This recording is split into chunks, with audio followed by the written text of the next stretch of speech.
Alright, taking a look here at Reed Gallagher. Here in the left was back before we'd done any work, and here in the upper right is from July 2015.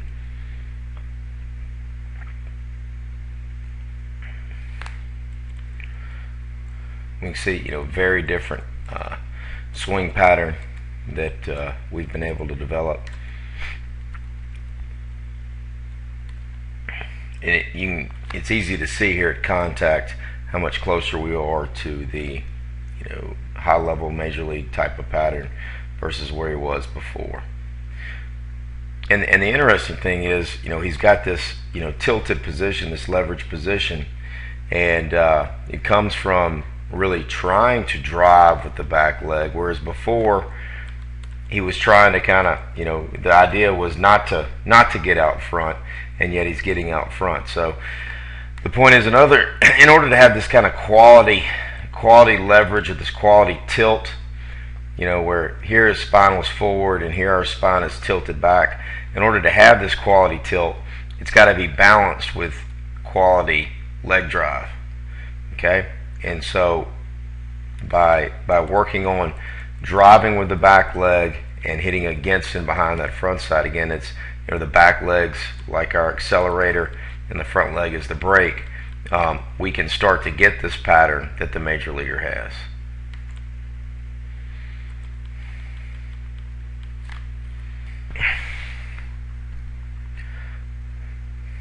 Alright, so when we're looking at a swing,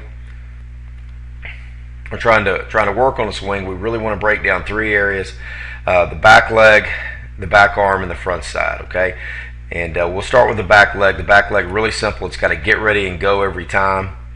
Okay, we can see Reed here in the upper right, back leg getting ready, and the back leg driving sideways. And a key picture is right here, where you can see the foot is still sideways, whereas the one in the upper left, he's already really trying to force turn. That's a good frame there, and how much he's trying to turn it.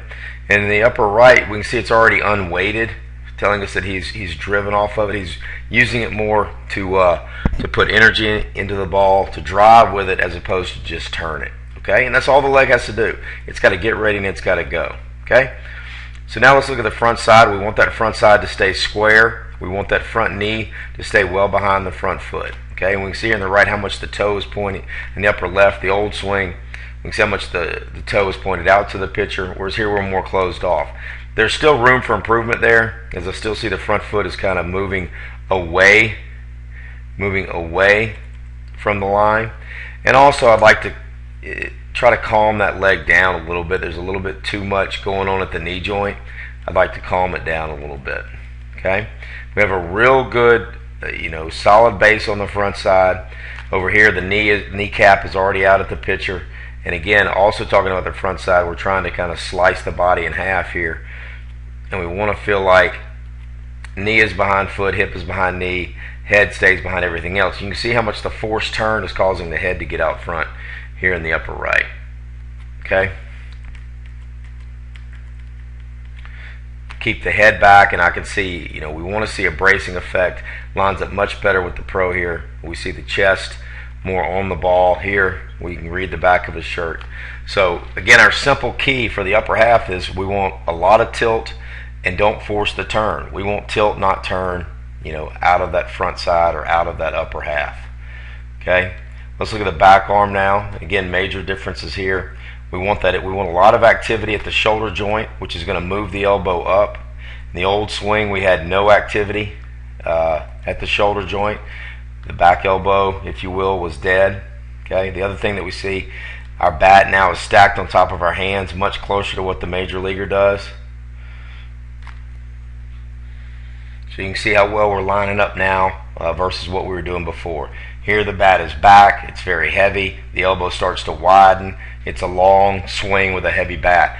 Here we've got a light bat with a shorter path to the ball with the hand. So again, we see good movement of the elbow at the shoulder joint. We load by moving the elbow, not by reaching back with the hands. Okay, and here on the upper, the bat just started off in a poor position, stayed flat and heavy. Okay, We get a nice steep path to the ball. That's very good. Barrel above the hands for a long period of time. That's very nice right there in terms of the path of the ball. Okay, still want to try to get through that ball maybe a little better. It's easier the bigger and stronger you are, because when this collision happens between bat and ball, the bat tends to slow down. But we really want to see how fast Adrian pronates through the ball here, and again Reed a little bit behind him there. So we really want to get that top hand over as soon as we can. Okay, and I also think we can get a little bit more out of the back leg. So with some of the improvement areas, we've got a lot. Okay, and he was doing that before a lot with the knee activity before the pitch.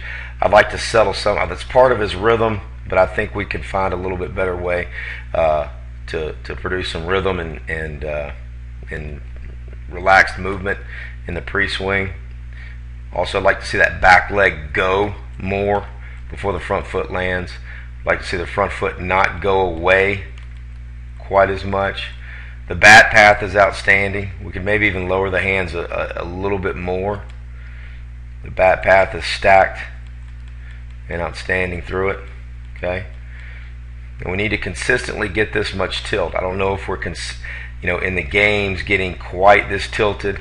We're just trying to combine that leg drive and the tilt. We need to go for this swing in the games. There's a lot of great stuff going on with that swing. Okay, need to just get a little bit more out of the back leg, stay square on the front leg, really pronate the hands through. But tremendous improvement, a lot of hard work, a lot of focus, and it's really paid off. Reed has been obviously a very effective offensive player for us this year.